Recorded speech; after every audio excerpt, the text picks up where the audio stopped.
Señal directa. 7 de la mañana con 46 minutos. En la línea telefónica saludamos al doctor Roberto Castelán, quien ya está preparado con su comentario, su opinión en esta mañana de lunes. Doctor, le saludamos y le escuchamos. Feliz inicio de semana. ¿Qué tal, Belén? Muy buenos días, muy buen inicio de semana. ¿Qué tal, Sonia? Buenos días. Y a todos los radioescuchas y televidentes del Sistema Universitario de Radio y Televisión, espero que tengan un excelente inicio de semana. Pues quiero a muy grandes rasgos, en un gran resumen, tratar un poco lo que yo considero han sido los trazos en estos 6 meses, porque han pasado 6 meses ya de gobierno de Enrique Alfaro, del gobernador Enrique Alfaro. Creo que si los próximos 6 años se comportan de la misma manera en cómo se hizo el primer esbozo de este gobierno en estos primeros 6 meses, pues vamos a tener 6 años en donde el estado de Jalisco, pues no sé si usar la palabra o si usar la frase de se va a hundir más, pero simple y sencillamente el estado de Jalisco, que tiene un enorme potencial en todos sentidos, tanto económico como en su sociedad con sus habitantes, pues es un estado que se va a meter en un hoyo en lo económico y en una, pues como estamos viendo ya, seria desintegración social en todos los aspectos. Desde mi punto de vista, yo podría dividir estos primeros 6 meses de gobierno en 3 aspectos que lo han marcado muy claramente, que en donde se ha visto cómo está actuando el gobernador del estado. El primero de ellos tiene que ver con una corrupción institucional o corrupción institucionalizada. Yo creo que hay un proyecto de gobierno basado o diseñado en un esquema de grandes negocios, pero estos grandes negocios tienen como base la corrupción. No son negocios simples, sino que detrás de ellos existe corrupción. El segundo es la indolencia e insensibilidad también frente a los grandes y graves problemas que enfrenta la sociedad.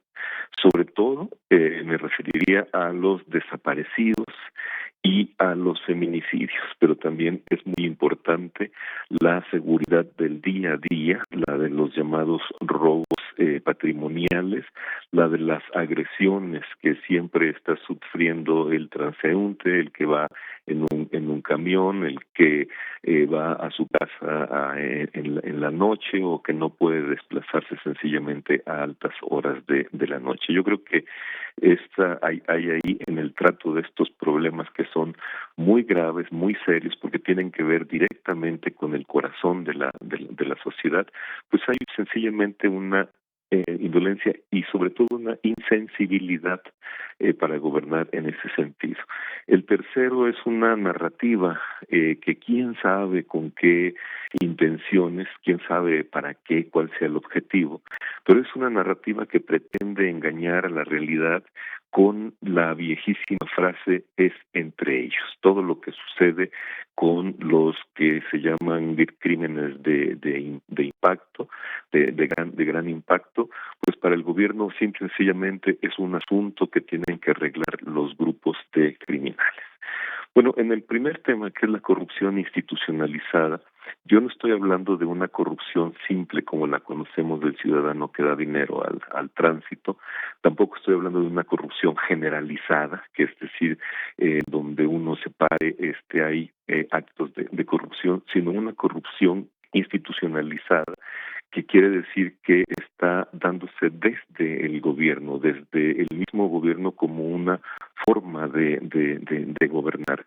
Y esta, por supuesto, que va a incluir no solamente al gabinete o al gobierno del Estado tal cual, sino a los otros dos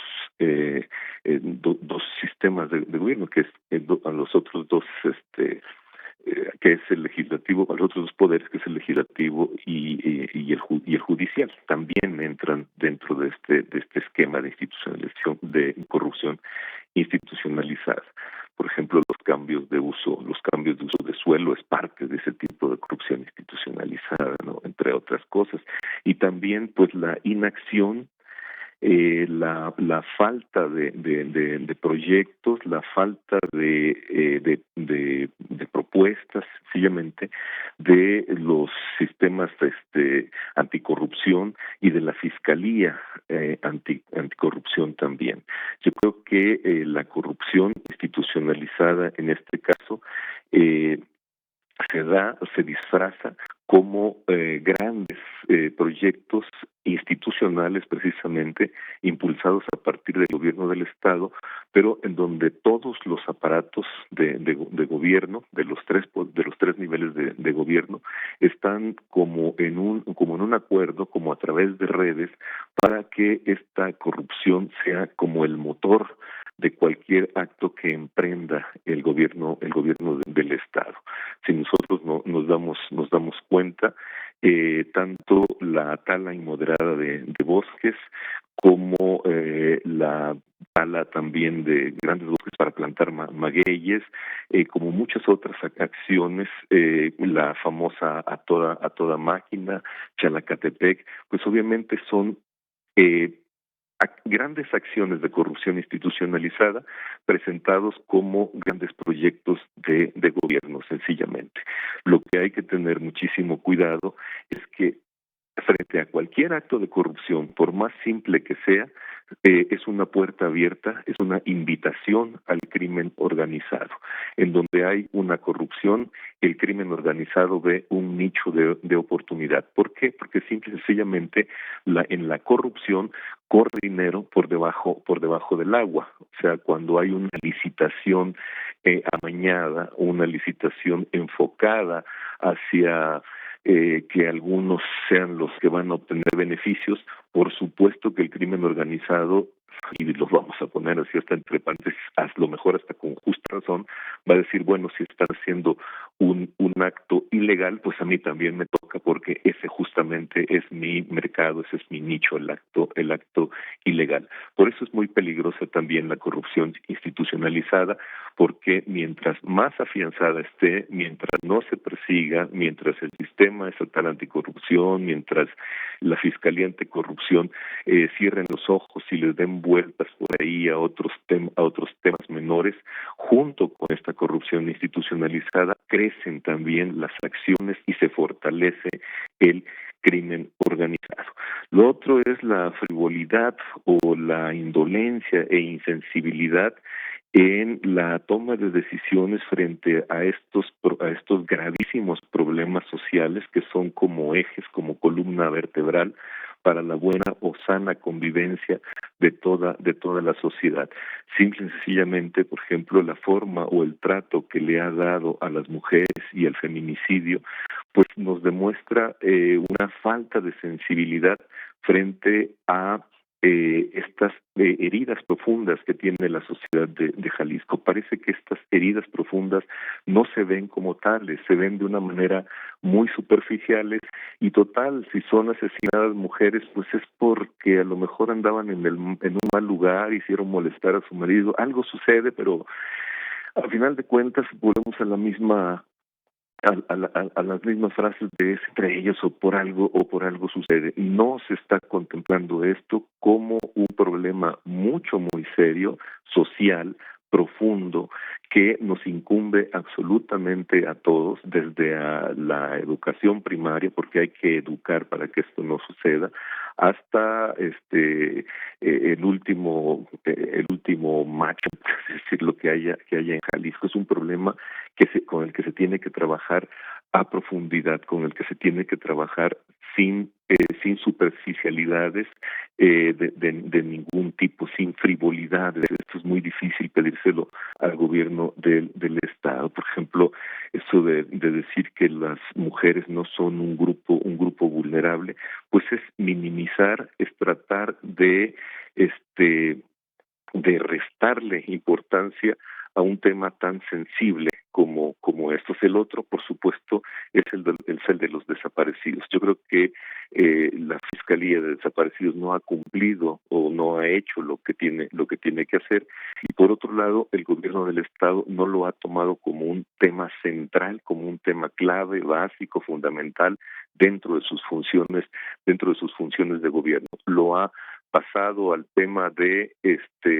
lleve su caso a la oficina, a la ventanilla de desaparecidos, ahí se le va a atender cuando haya alguien disponible para atenderlo. O sea, esa falta de sensibilidad frente a estos enormes problemas sociales es algo que ha marcado también muy, muy claramente estos 6 meses de gobierno. Y por último, también esta narrativa del es entre ellos, es que el crimen organizado, todo lo que sucede es entre ellos. ¿Qué podemos pensar, qué podríamos preguntarle entonces al gobernador del estado respecto a los policías que son buscados y asesinados? Le podríamos preguntar si estos policías son parte de entre ellos o realmente estaban combatiéndolos a ellos. ¿Qué es lo que está sucediendo realmente cuando generaliza al decir que todo es entre ellos? Jalisco es un estado, lo hemos repetido muchísimas veces y nos lo confirma estos últimos días el hallazgo de bolsas con restos humanos, nos lo confirma la balacera en Tlajomulco, en donde hay agentes asesinados también y hay miembros del crimen organizados muertos en este enfrentamiento. La realidad nos está diciendo una cosa y la narrativa que quiere imponer el gobernador nos quiere hablar de algo que tampoco nos compete a los jaliscienses, sino que esas cosas son entre ellos. Yo creo que con este tipo de narrativa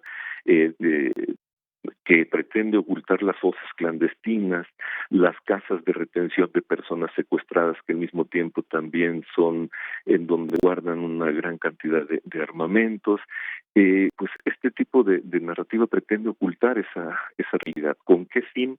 Eso es lo que habría que buscar. Si el fin es simple y sencillamente tratar de disfrazar la incapacidad del gobierno del estado y de la fiscalía para resolver esto, o pues simple y sencillamente ahora sí me declaro incompetente para pensar qué es lo que busca el gobernador con esta narrativa. Y yo creo, y con esto finalizo, que es la sociedad la que está sufriendo, es la sociedad la que va a seguir ahondando en esa problemática, y hay que recordar que las sociedades siempre van a buscar sobrevivir y se van a transformar de acuerdo a o de acuerdo a lo que puedan o con lo que puedan sobrevivir. Y bajo estos términos, la sociedad que está saliendo de esto, pues no es una sociedad sana. Hay gravísimas patologías que incluyen a todos los miembros de esta sociedad. Ese es mi comentario para el día de hoy y quiero aprovechar así el último minuto o el último tiempo que me resta para despedirme de este espacio que amablemente me ha sido otorgado ya desde hace un buen rato para expresar algunas de mis opiniones con respecto a lo que sucede en la sociedad de Jalisco y en la sociedad mexicana también en algunas ocasiones. Yo agradezco la tolerancia de algunas personas y el interés de otras que han prestado a estas pues sencillas, ustedes lo ven muy muy sencillas, opiniones sobre el día a día o el semana a semana en todo caso de lo que acontece en Jalisco. Yo creo que ya tengo muchos años en este espacio, también tengo muchos años ya en la vida, entonces hay que dar paso a nuevas voces, hay que dar paso a nuevas opiniones, porque ya a veces siento que nos estamos repitiendo. Entonces, con mi agradecimiento a todos, pues este es definitivamente mi último comentario. Muchísimas gracias. Doctor, pues sin duda alguna lo vamos a extrañar y vamos a extrañarlo sobre todo porque voces como las de usted sin duda alguna son más que necesarias hoy por hoy en la radio y le agradecemos por supuesto todo este tiempo, sus comentarios que de ninguna manera fueron pues repetitivos. Me parece que siempre tuvo el gran tino de poner el acento donde iba, y lamentablemente los que se repiten pues son los problemas, estos problemas con los que las autoridades no han podido lidiar, combatir, y bueno, pues ahí ha estado usted precisamente para señalarlo de una manera muy clara. Se le va a extrañar sin duda alguna, doctor, y bueno, esperemos que muy pronto nos veamos y nos escuchamos por ahí en algún otro pues ámbito. Sin duda alguna, pues este mundo siempre es así. Al final nos reencontramos, Sonia. Así es, doctor. De mi parte, muchas gracias también pues por todo este tiempo colaborando en este espacio. Por supuesto que me sumo a las palabras de Belén Zapata acerca de que se le va a extrañar. Voces como la de usted siempre son necesarias en los medios de comunicación, pero supongo que por aquí andaremos y nos encontraremos en algún otro proyecto. Muchas gracias. Al contrario, yo agradezco su profesionalidad, su profesionalismo y su calidez, Belén y Sonia, y les mando un gran abrazo y ya andaremos por ahí. Muchas gracias, el doctor Roberto Castellano.